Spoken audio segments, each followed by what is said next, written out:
Boa noite! Preparados para a nossa primeira live de aquecimento para a imersão RCPN na prática. A nossa imersão acontece no dia 16 de setembro, às 20 horas, e o link vai ficar na descrição do vídeo.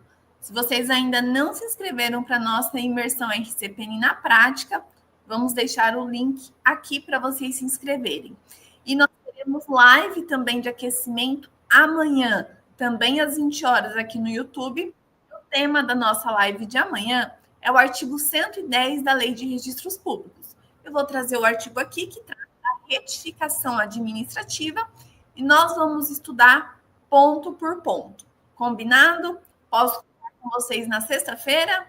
Boa noite, Maria Rodrigues. O som está bom? Tá tudo bem? O áudio? Vamos começar. Um tema, pessoal. Olha, o pessoal tem pressa de casar, mas eu vejo muito pessoal com pressa também de divorciar, né? Quando estão lá no momento do divórcio, eles querem logo resolver, não vê a hora de averbar o divórcio, porque o divórcio ele traz muitos efeitos na vida pessoal. Então, nós sabemos que são dois momentos distintos dentro da RCPN. Primeiro momento, o casamento, e segundo momento, o divórcio.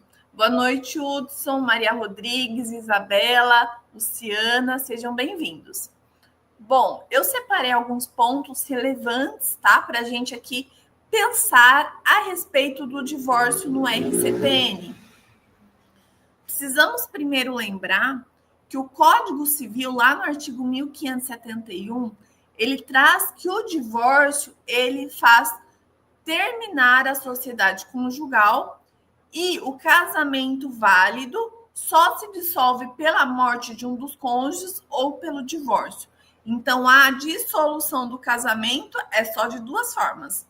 Meu esposo fala que no casamento só tem dois caminhos. Ou você fica viúvo ou você se divorcia. Então, o casamento válido. Por quê? Se eu estiver falando de um casamento que não é válido, um casamento que fere os vícios, tem um vício da invalidade, aí nós teremos a decretação de anulação ou de nulidade do casamento. E uma vez averbada, decretada a nulidade ou anulação de um casamento, nós temos ali o retorno ao estado civil de solteiro. Então, é como se não produzisse qualquer efeito aquele registro de casamento. Já o divórcio, não. O divórcio, ele altera o estado civil do casal, que passa do estado civil de casado para o estado civil de divorciado. Gente, direto perguntam lá no balcão do cartório, ou o pessoal vai preencher a ficha de reconhecimento de firma. E o que o pessoal vai pôr lá no estado civil?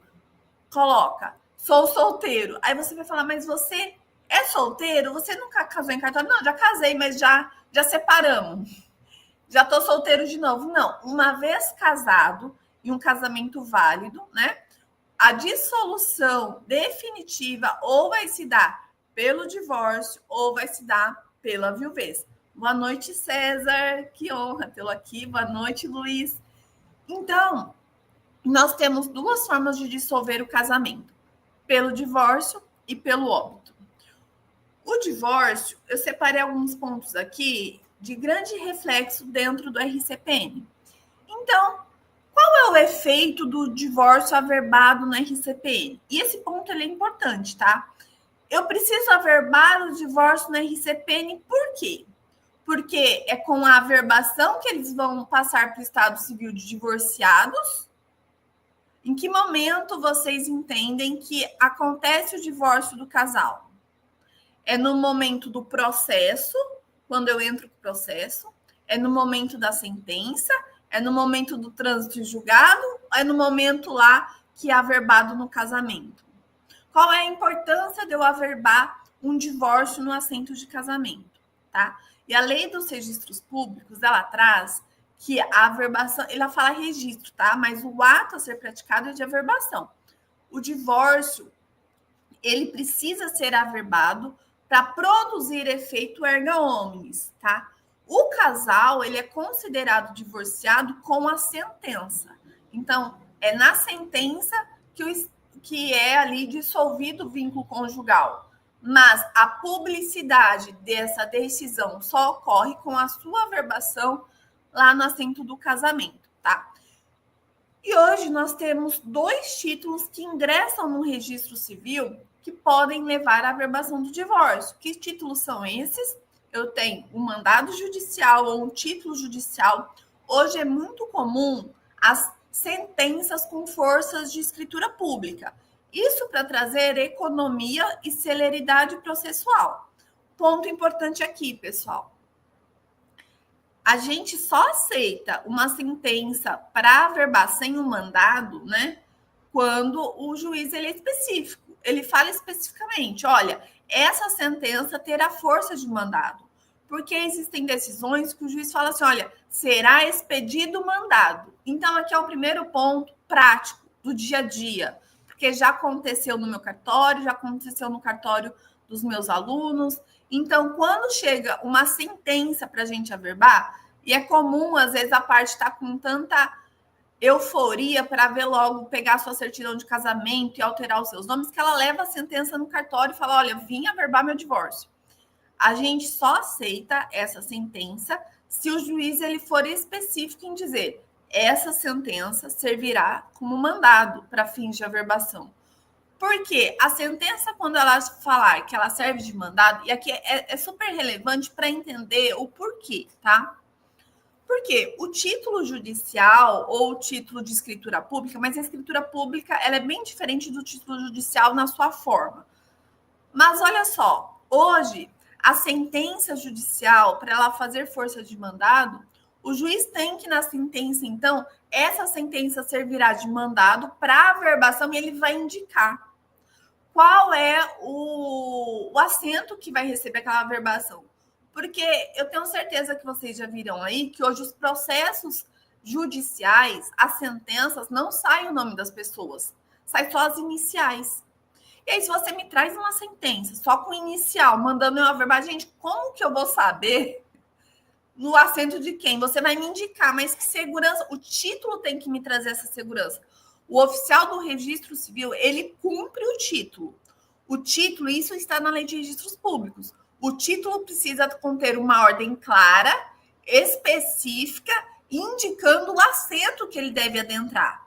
Então, veja, eu consigo ali aplicar o princípio da celeridade e da economia processual utilizando a sentença com força de mandado, quando o juiz especificamente fala que a sentença tem força de mandado e ele indica nessa sentença, olha, essa sentença com força de mandado é para averbar lá no registro civil do município tal, no livro tal, na folha tal, trazendo os elementos para o oficial ter segurança.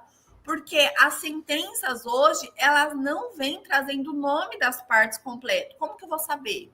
Tá? Então, por questão de segurança jurídica. Já pensou se eu acho aquelas iniciais, eu vou pesquisar no meu cartório, eu acho outro casal com aquelas iniciais, eu averbo um divórcio que era no outro casal. Gente, olha o rolo que isso pode dar para o oficial. Então, o oficial, ele não pode deduzir nada. Ah, eu vou deduzir. Não, o oficial não deduz nada. O oficial cumpre o mandado, cumpre a ordem judicial. E a ordem precisa ser clara, específica e direta, tá? Então, uma sentença com força de mandado, ela tem que ser específica nisso. Olha, oficial, eu não vou expedir mandado. Essa sentença serve como mandado. E é para você, para o oficial do município tal, livro tal, folha tal, ou eles trazem o número da matrícula. Então, por ali, você consegue identificar o casal. Porque as sentenças hoje, em cumprimento à LGPD, até, pessoal, tenho lá minhas dúvidas se o fato deles omitirem o nome das partes na sentença, se isso violaria a LGPD, porque hoje até os processos, embora eles são públicos, eu não consigo, o processo de divórcio já é sigiloso. Não é qualquer pessoa que tem acesso, né? Então, assim, eu não sei se essa questão da LGPD, ela está sendo bem interpretada nesses processos judiciais justamente por isso. Se eu tenho um processo que ele já corre em segredo de justiça, qual a finalidade ali de eu não colocar o nome das partes na sentença, já que é segredo de justiça, há uma restrição dessa publicidade. Então, aqui é só um questionamento meu. Mas isso é importante. Então, o título judicial, ele tem que ter essa ordem direta, específica. E quando o juiz fala assim, ele dá a sentença, fala assim, expressa-se um mandado. Então, eu tenho que aguardar um mandado, porque muitas vezes... E, gente, eu já peguei lá no meu cartório, vocês podem olhar no cartório de vocês, desarquiva. Desarquiva uma sentença com força de mandado, desarquiva um mandado. Se você pegar a sentença desse mandado, que às vezes vem até junto, elas são diferentes, a estrutura é diferente. A sentença, quando vem com força de mandado, ela é específica, ela indica qual é o assento que você vai averbar. Normalmente, a sentença, quando ela vai mandar expedir o mandado, ela não vem indicando. Você não consegue identificar o assento. Então, no mandado, ele vai indicar. No mandado, ele vai falar, a sentença é tal data, o trânsito em julgado é tal data, o assento a ser averbado é tal, houve alteração do nome do casal. Então, o mandado, ele vem com todos os elementos bonitinho. A sentença, para fazer essas vezes, ela também tem que trazer, então, na sentença, todos esses elementos. Por quê? O título judicial, o oficial, ele não entra no mérito da decisão. Então, não cabe aqui eu analisar se o juiz acertou em homologar aquele divórcio, se ele acertou quanto à guarda, quanto aos alimentos, quanto à partilha. Não cabe a mim isso. Mas ao oficial cabe analisar o título judicial nos seus aspectos nos seus aspectos formais, perdão. Quanto à matéria, né, da decisão, não. Mas quanto aos aspectos formais, o oficial ele tem que fazer a qualificação, tá? Porque o oficial ele é o guardião, ele tutela para que os registros públicos caminhem seguindo o princípio da legalidade. Gente, eu sempre falo do princípio da legalidade, tá? E se você quer se aprofundar nos princípios ligados ao RCPN, vou dar mais um recadinho. Dia 16 de setembro, terça-feira, é a nossa imersão RCPN na prática. A gente vai deixar o link da inscrição aqui na descrição do vídeo, para que você entre, se inscreva, é gratuito, e lá eu vou falar dos princípios norteadores do RCPN que trazem segurança jurídica.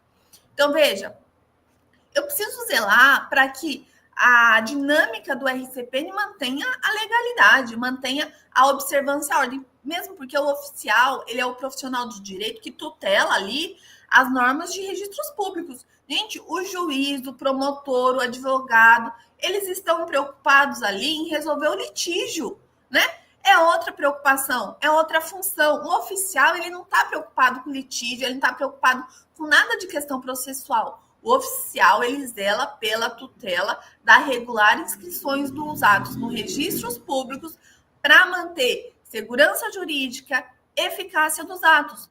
Cada profissional tem o seu papel dentro da estrutura. O juiz tem o seu papel, que é de pacificar ali os litígios que surgem. O MP tem o seu papel, o advogado tem o seu papel, e o oficial do registro civil tem o seu papel. E um dos seus papéis é fazer essa qualificação, inclusive dos títulos judiciais.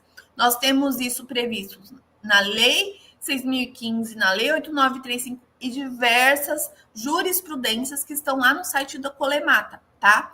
Títulos judiciais também são passíveis de qualificação. Deixa eu avançar aqui, que tem vários pontos para a gente debater ainda hoje. Bom, então o oficial ele não entra no mérito, mas ele analisa. Ele vai analisar o quê? Se veio a data da sentença, se eu consigo ali naquela sentença, naquele mandado, localizar na minha serventia de forma clara, direta, específica, qual é o assento que vai averbar. Porque se na sentença, no mandado, não vem indicando, só vem lá as iniciais, gente, não dá. Porque vai que eu averbo um divórcio no assento do seu João quando era do seu José, porque os dois têm a inicial J, tá? Então, a ordem, quando eu tenho dúvidas, eu devolvo. Eu peço para o juiz complementar a informação, enviar o acordo, outra peça ali que eu consiga verificar com segurança qual é o assento que vai ali ser averbado o divórcio, tá? Isso, então, é relevante. Nessa análise dos títulos judiciais, tá? Agora, se o juiz falou, olha... Ai, barulho, gente, desculpa. Decreto de divórcio, espeça-se um mandado de divórcio. Aí a parte com pressa imprime a sentença e leva lá. Fala, olha, não, tem que esperar. Porque o juiz, ele vai expedir um mandado que ele falou que não vai ser a sentença. Então, ele vai expedir um título próprio. Muitas vezes ele está esperando a certificação dentro do cartório, quando eu falo que é o cartório judicial, tá? a certificação, a baixa em algum ato ali dentro do cartório judicial para expedição do mandado, tá? E aqui fica uma dica para advogados, que eu sei que temos advogados na live, tá? Em razão da celeridade, vocês podem ali acompanhar e pedir para o juiz, às vezes, utilizar a própria sentença e na sentença já especificar ou estar acompanhando lá o ato de expedição do mandado, né? Para tentar ser mais célere. Então, eu tenho um mandado judicial, que eu já fiz as considerações, até demorei muito neles, e temos a escritura pública, né? Prevista lá na resolução 35 de 2007 do CNJ. Então, eu tenho escritura pública e eu tenho um mandado judicial ou sentença com força de mandado, ou até mesmo um ofício. Desde que esse ofício judicial contenha ali todos os elementos necessários de identificação da averbação, do título, dos elementos das partes, da data, da sentença, trânsito e julgado, que tenha todos os elementos. E aí você pode também, com base no princípio da celeridade processual, da economia processual, aceitar aquele ofício também para averbação. Não há problema nenhum. Gente, esqueci de pegar minha água. Então, tranquilo. Então, eu tenho a sentença e eu tenho a escritura de divórcio. Outro ponto que eu acho interessante, que também acontece na prática na serventia. Muitas vezes, eles têm ou uma sentença ou uma escritura. A escritura, normalmente, não tem como a gente desconstituir, né? Mas a gente consegue verificar a validade. Mas quando é um título de longo prazo, é prudente a gente pedir a renovação do título, tá? Então, se é uma escritura muito antiga, as normas, pessoal, não trazem prazo, tá? Elas não trazem prazo. Mas veja, se é uma sentença da época que eu não é um processo ainda eletrônico, que eu não consigo verificar a autenticidade daquela sentença, ainda é aquela sentença de processo físico, expedido muito antigo, eu não consigo mais verificar aquele processo, já foi baixado. Então, é prudente pedir a renovação. Por quê? Por questão de segurança jurídica. Agora, se é já um processo eletrônico, você consegue entrar no site e validar e verificar a autenticidade daquele documento, aí sem problema nenhum. Isso é questão de segurança, porque sempre que o oficial tiver suspeitas quanto à veracidade daquele documento, ele não consegue confirmar a veracidade, é importante ele pedir, então, a renovação do título, tá bom? Outro ponto relevantíssimo hoje em debate a respeito da averbação do divórcio na RCPN. É exigível o trânsito em julgado para eu averbar o divórcio na RCPN? Veja que isso é polêmico, tá? E é polêmico porque eu tenho normas estaduais de São Paulo falando A, do Rio de Janeiro falando B, da Bahia falando C. E eu vou trazer aqui para vocês. E aí, meu gente, cada estado vai seguir as suas normas, tá bom? Mas qual é a regra geral? A regra geral para a averbação do divórcio é a regra que está lá no artigo 100, no artigo 100 da Lei de Registros Públicos. E o que diz o artigo 100 da Lei de Registros Públicos? Deixa até eu ler aqui, que eu já deixei aberta aqui a minha lei. Diz assim, olha, o artigo 100, tá? No livro de casamento, será feita a averbação da sentença de nulidade e anulação de casamento. Ou seja, quando o casamento ele é inválido, ou ele é anulável ou ele é nulo. Yara, estamos entrando nesse tema agora. Fica aí, tô chegando aí. É nesse ponto que eu quero chegar. Então, olha, o que fala, Yara, o artigo 100 da Lei de Registros Públicos?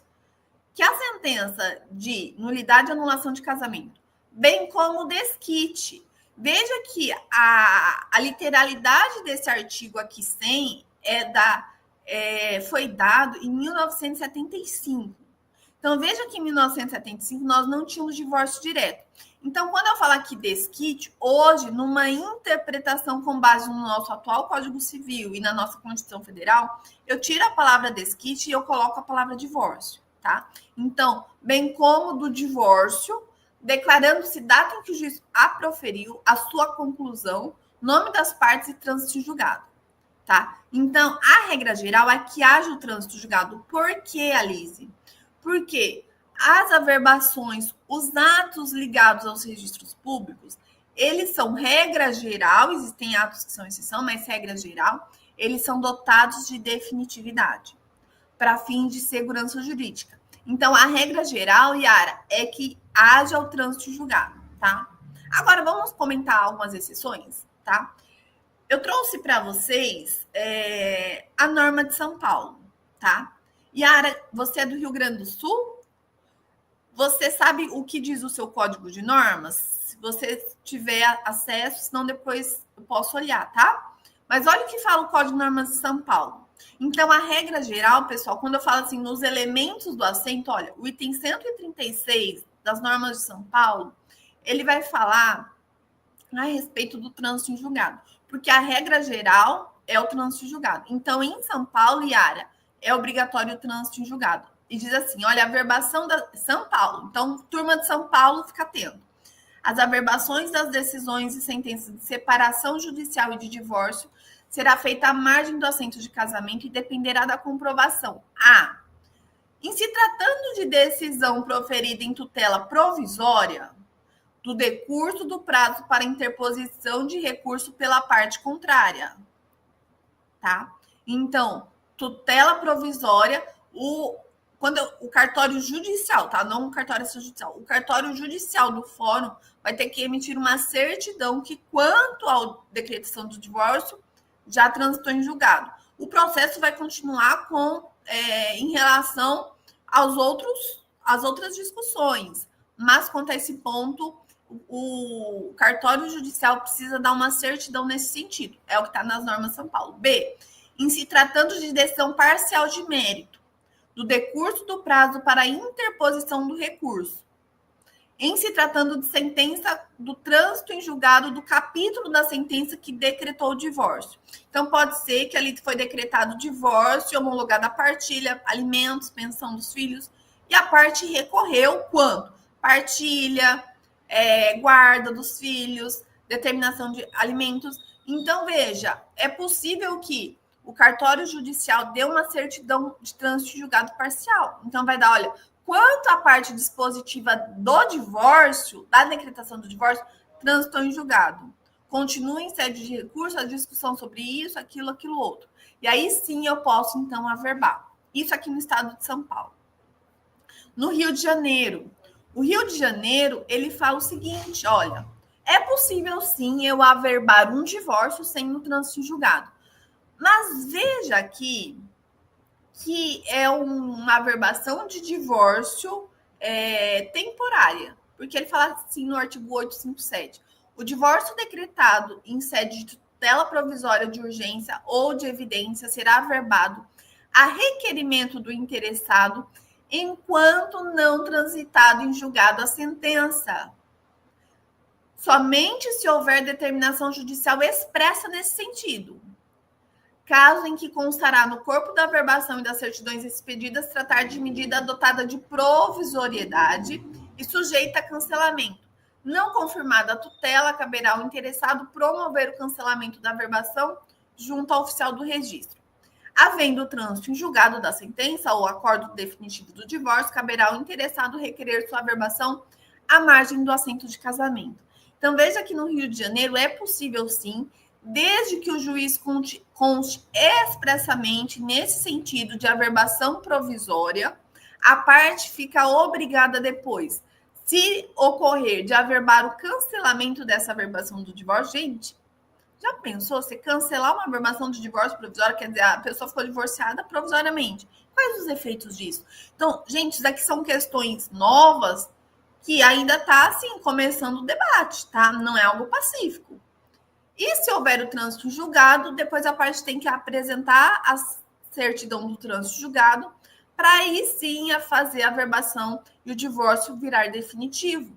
Lembrando que os efeitos do divórcio, ele retroage a data da sentença. A averbação é para publicidade, é feito perante de terceiros. Lucinéia, Rio de Janeiro. Então, isso que eu li agora é do seu Código de Normas, Lucinéia.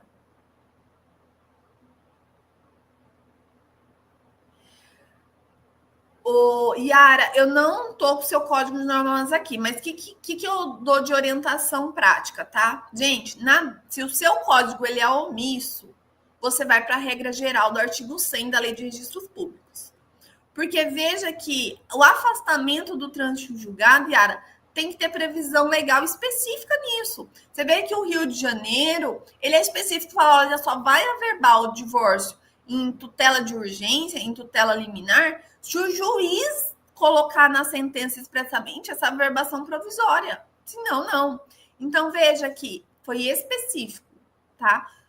A regra geral é o artigo 100, tá? A exceção vai estar quando expresso em Código de Normas Estadual, até que o CNJ traga uma regulamentação a nível federal. Vamos ver a Bahia? Eu separei esses 6, gente. A gente tem 27 estados, tá? Eu não consigo trazer todos aqui. Então, se você é de outro estado, você vai aí no seu código e procurar. Se lá na averbação do divórcio ele traz algo nesse sentido. Ali, se não traz nada, dá uma pesquisada nas suas jurisprudências mais atuais e também segue a regra, então, do artigo 100, tá? A regra geral. Na Bahia, o artigo 591.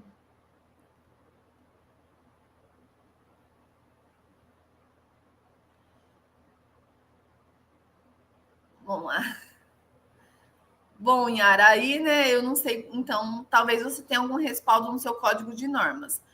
Mas olha o que a Bahia diz. A Bahia traz expresso também, olha, fica dispensada a apresentação de certidão de trânsito em julgado nas decisões que decretarem um divórcio consensual, devendo constar na averbação a data da publicação da respectiva decisão no Diário Eletrônico. Veja, porque se constou que o divórcio é consensual, não haverá interesse das partes em recorrer quanto à decretação do divórcio. Então, se na Bahia chega lá uma sentença de divórcio consensual, não é necessário também o trânsito de julgado. E veja, eu disse que esse tema a respeito do trânsito de julgado, ele é polêmico porque o divórcio hoje, ele é um direito, um direito potestativo, e uma vez decretado, ele altera o estado civil da parte. Então, uma vez que o juiz decretou o divórcio, gente, mesmo em sede liminar, deve ter, né, Yara? Abraço, João, de Recife, Pernambuco. Adoro Recife, já fui, viu? E então, veja, a partir desse acho que eu estava falando alguma coisa, eu me perdi. Então, essa averbação do divórcio liminar, ele tem que ter essa previsão específica. E eu estava falando, na verdade, que esse tema é um tema novo em debate, que a gente não tem consensualidade. Eu estava agora, antes da live, lendo algumas coisas que eu tenho aqui, uns livros meus, e os autores são assim, claro, falando, olha, isso ainda é algo novo. Porque, como eu estava falando também, a sentença do divórcio, uma vez que é decretado, o juiz decreta o divórcio, gente, ele alterou o estado civil das partes naquele momento, ele decretou, ele dissolveu o casamento, tá? Não há, provavelmente, aquele processo continuará, porque o divórcio, ele é um direito potestativo. Se um não quer, pronto. Mesmo que o outro queira. Hoje a gente sabe, tem até a discussão a respeito do divórcio liminar, do divórcio unilateral, tá? Por quê? O casamento, assim como para iniciar, ele depende da manifestação de vontade dos dois, os dois têm que querer começar, mas a partir do momento que um não deseja mais, entende-se que o divórcio é um direito potestativo, tá?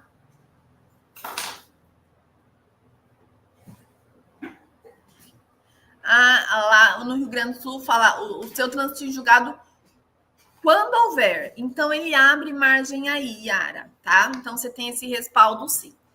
Então, tava falando uma coisa, eu acabei me perdendo. Mas é isso, deixa eu ir no que eu vou lembrando. Então, essa questão do trânsito em julgado, uma vez decretado o divórcio, que é um direito potestativo unilateral, não teria como depois um tribunal informar, não, vocês vão voltar ao estado civil de casado. Gente, uma parte não quer, pronto. Já está preenchido ali os requisitos para decretação do divórcio, porque hoje nós não discutimos mais culpa. Não tem como mais o juiz ali substituir a vontade da parte falando, não, você vai continuar casada, tá? Então, tem hoje, o Yara, João, nós temos discussões doutrinárias e algumas doutrinas indicando que o trânsito julgado não é mais necessário, porque uma vez decretado, o juiz já decretou lá o fim da dissolução. Ele pode continuar a discussão quanto a outros pontos, mas não mais quanto à decretação do divórcio, tá?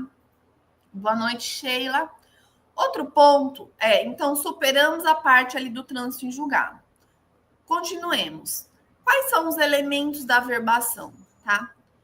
Esse ponto é importante porque o oficial, ele se atenta apenas aos pontos necessários para publicizar a alteração do estado civil. Então, veja, quando o título é judicial, quais são os elementos da nossa averbação do divórcio que precisa ter, tá? Nome do juiz que deu a decisão, da vara em que foi proferida a sentença, a data da sentença. Ele fala a sua conclusão, mas normalmente ele entra lá pela data da sentença, né? A gente não menciona a data da conclusão, porque a data da conclusão seria a data da sentença. O fato de seu trânsito em julgado, aí para o Estado, se houver, igual da Yara, se houver, né? Aqui em São Paulo, a regra geral é no trânsito em julgado. O número do processo, o nome que a mulher ou o marido passaram a adotar, bem como a notícia sobre a ocorrência de decisão ou homologação da partilha de bens. E no extrajudicial, nós precisamos constar indicando qual tabelionato que lavrou a escritura, livro e página e data em que foi aperfeiçoado o ato, tá?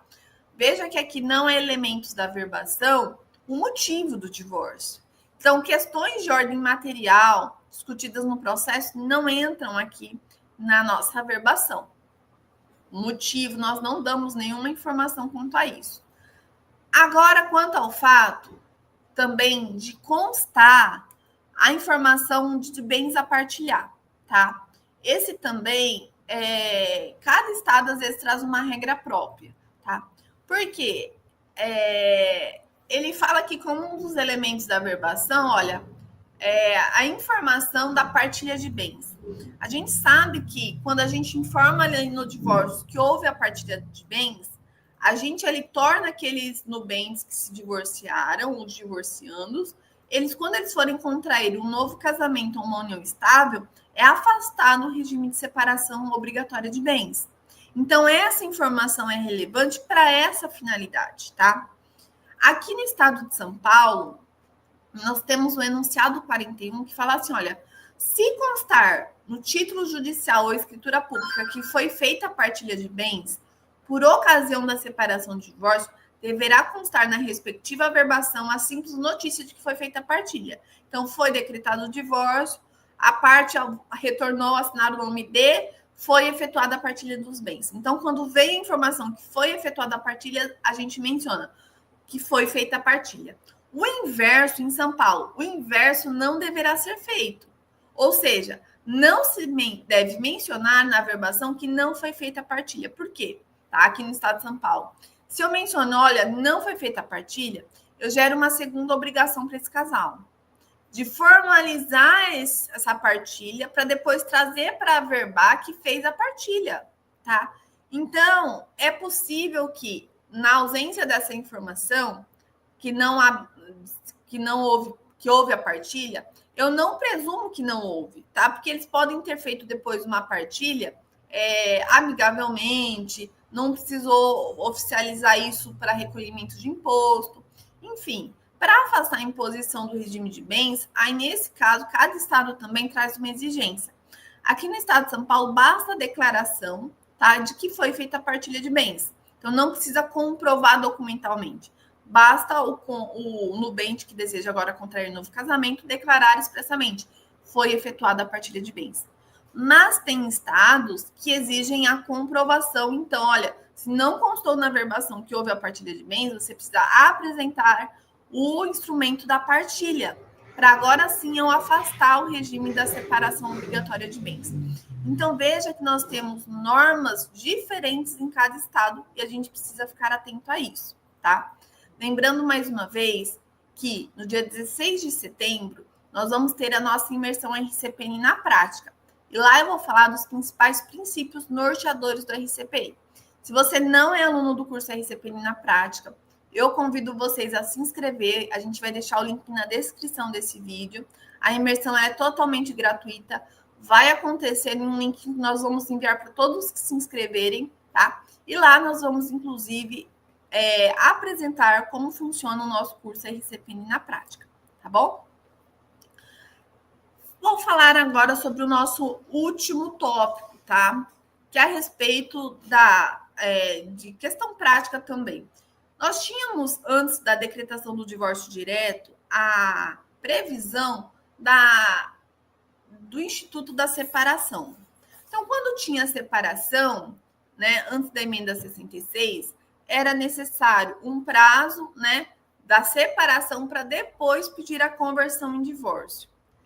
Hoje, o divórcio ele pode ser feito de forma direta, não é necessário a prévia separação judicial. Mas e na prática, dentro do RCPN? Tá? Dentro do RCPN, nós temos, então, a averbação de divórcio direto e de conversão de separação em divórcio. Os dois vão por fim ali a sociedade conjugal, vão por fim ao vínculo conjugal de forma definitiva, tá? Mas se, por exemplo, vem para mim um mandado em que consta é decretado a conversão de separação em divórcio, e eu abro o livro do casamento e olho lá, só está o casamento, não consta a separação. Eu poderia, então, pular a separação e averbar a conversão de divórcio direto? Embora o divórcio já pôs fim à dissolução da sociedade conjugal, em obediência ao princípio da continuidade registral, se houve a indicação que houve a decretação de separação prévia, e ali trata-se de conversão, é necessário, então, a averbação da conversão, né? Tem que pedir a sentença da conversão, o mandado da separação, e aí, posteriormente, a gente averba a conversão da separação em divórcio, tá?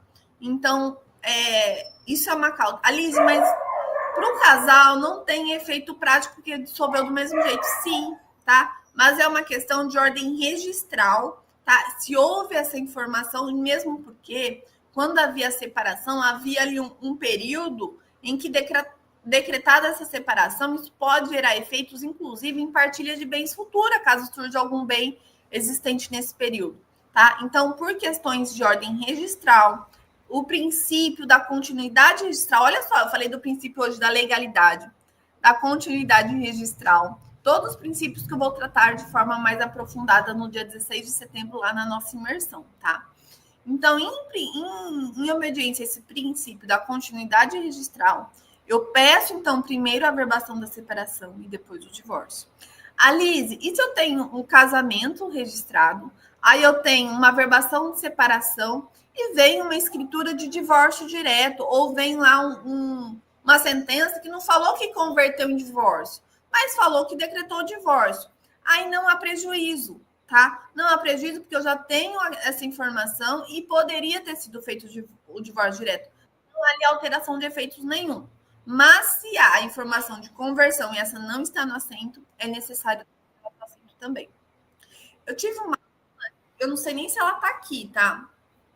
Aluna lá do nosso curso RCPN na prática, nós temos lá no curso, pessoal, uma modalidade em que os alunos eles têm um grupo de WhatsApp para tirar dúvidas comigo, com um grupo, né, uma comunidade do RCPN.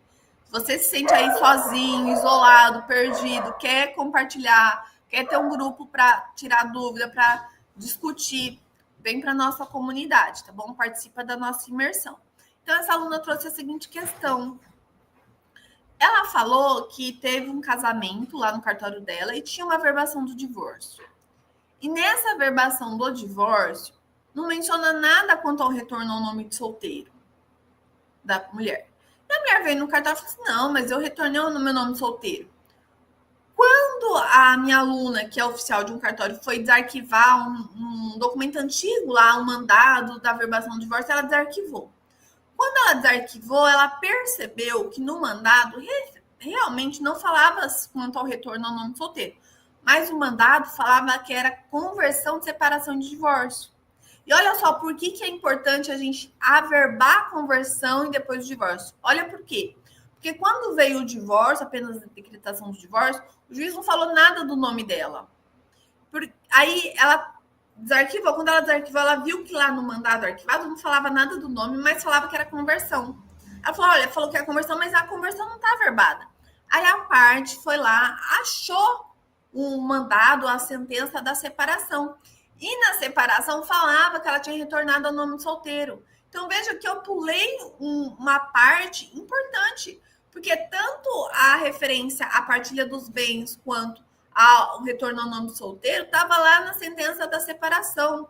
O juiz decretou o divórcio, tá? Quando ele decreta o divórcio, ele não falou a respeito do nome, porque o nome já tinha retornado. E, gente, se ele retornou o nome de solteiro lá na separação e o juiz não falou nada no divórcio, é porque ele continuou com o nome de solteiro, tá? Não é porque o juiz não falou nada que ele continuou com o nome de casado. Não, porque na separação ele retornou o nome de solteiro. Então, o divórcio, ele apenas vai dissolver o vínculo conjugal. Se já foi decidida a questão de partilha e de alteração de nome na sentença da separação, é lá que tem que estar essa informação. Então, veja, aí qual foi a orientação que a gente deu para a aluna? Olha, se consegue renovar esse título que era antigo, é possível o quê, pessoal? Agora, para eu poder regularizar esse assento corretamente. Tá? Então, para eu regularizar esse assento, o que a gente sugere? Então, que seja agora, a gente faz com base na sentença do divórcio arquivado uma verbação de retificação de ofício, constando que aquele divórcio trata-se de conversão de separação e divórcio, e a gente averba em sequência a verbação da separação, a lise. Mas vai ficar fora da ordem, porque já veio o divórcio, agora que vai vir a separação, veja que no princípio da continuidade registral no RCPN, a gente não leva em consideração a ordem que foi assentado no livro, tá? Mas na ordem dos fatos. Então, a continuidade registral no RCPN está ligada à continuidade lógica da data do fato. Então, mesmo que a separação foi averbada posteriormente, a data da sentença e do processo é compatível com a conversão no assento em cima. E nada impede, no momento de expedir a certidão, que você expressa na ordem correta, certificando que, embora feita a verbação posterior, na certidão foi colocada na ordem dos fatos e não na ordem da escrituração. Então, nós levamos em consideração aqui o princípio da continuidade com base na data do fato e não na data da escrituração. Assim como é possível num assento de casamento em que consta, lembra no início da aula que eu falei que o casamento ele se dissolve definitivamente por duas formas, pelo divórcio e pelo óbito. É possível que eu tenha um casamento averbado do divórcio, anotado um óbito, porque o óbito ele é anotado no casamento, né? E depois vem o divórcio. Aí você vai falar, Lise, mas como que pode, né?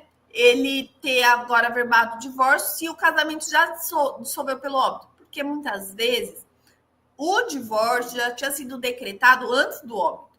Ou eles já tinham assinado um acordo judicial, ou já tinham manifestado o desejo de se divorciar de forma judicial, e a sentença é posterior, tá? Mas veja aqui, por que é importante esse divórcio?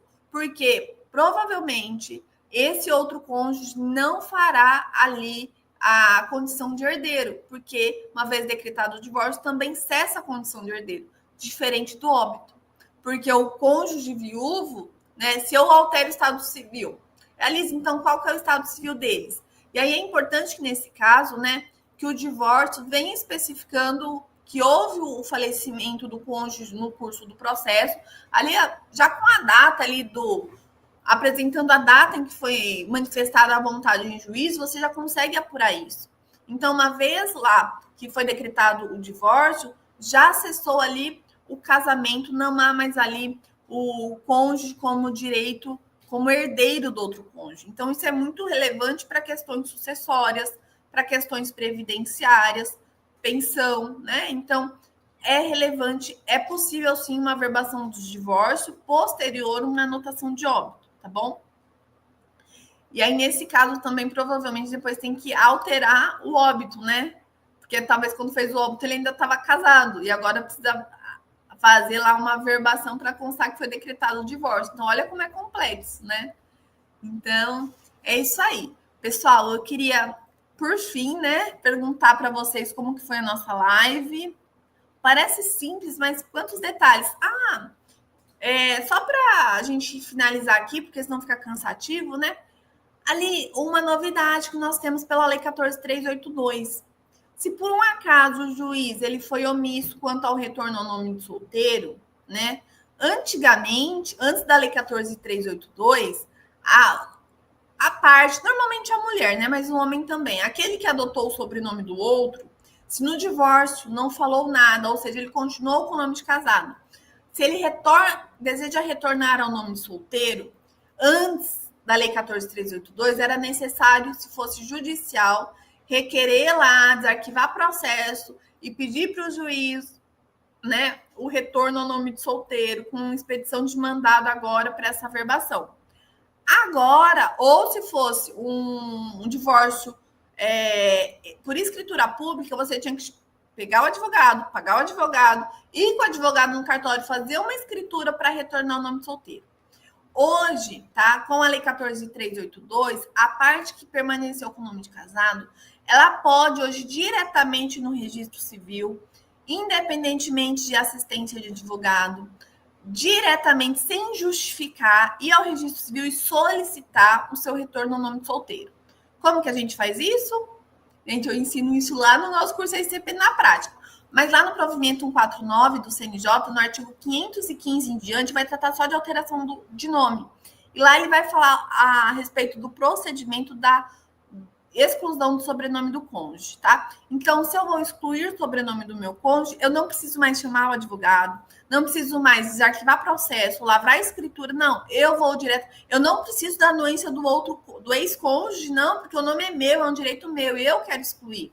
Então, eu vou lá e peço a alteração do meu nome, tá bom? Isso direto no RCPN. É claro que é pago ali os emolumentos, mas, gente, os emolumentos hoje, ele é bem... a tabela do registro civil é uma tabela bem acessível, né? Então, você não vai ter custo de escritura, custo de processo, tá bom? Então, é possível esse retorno ao nome solteiro, tanto no caso de divorciado, quanto no caso de viúvo também.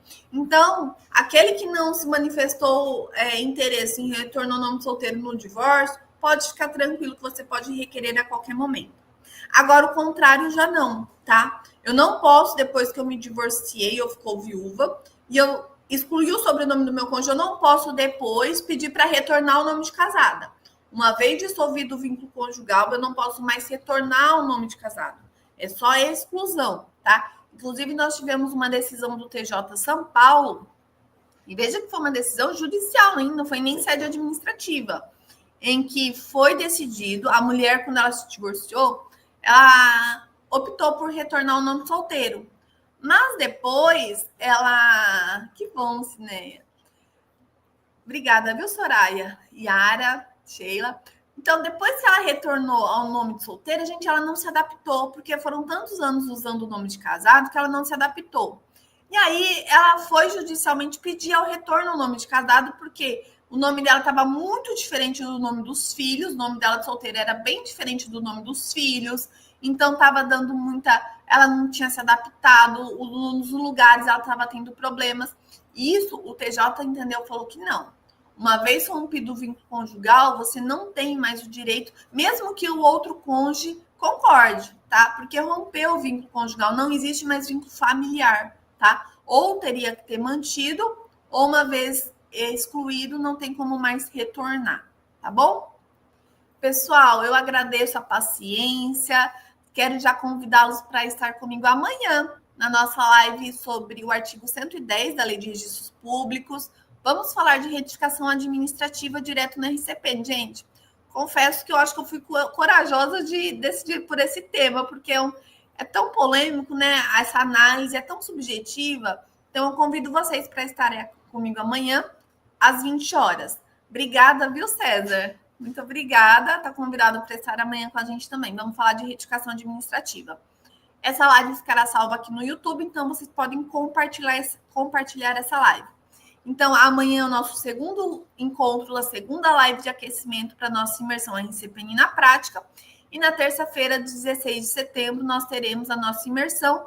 Se você não se inscreveu, o link está aqui na descrição da nossa live, tá bom? E para quem já é aluno do curso RCPN na prática, que eu vi aqui que tem alunos que já são do RCP na prática. Gente, quarta-feira, dia 17, a gente vai iniciar um novo módulo ao vivo, que a gente vai trabalhar o estudo da Lei de Registros Públicos, artigo por artigo, da parte geral e especial ligados ao RCPN, tá? Então, é um estudo direcionado da Lei de Registros Públicos, tá bom? Então, quem é aluno já marca aí na agenda para não esquecer, tá bom, pessoal? Muito obrigada pela presença. Um beijo, bom descanso e até amanhã. Tchau, tchau.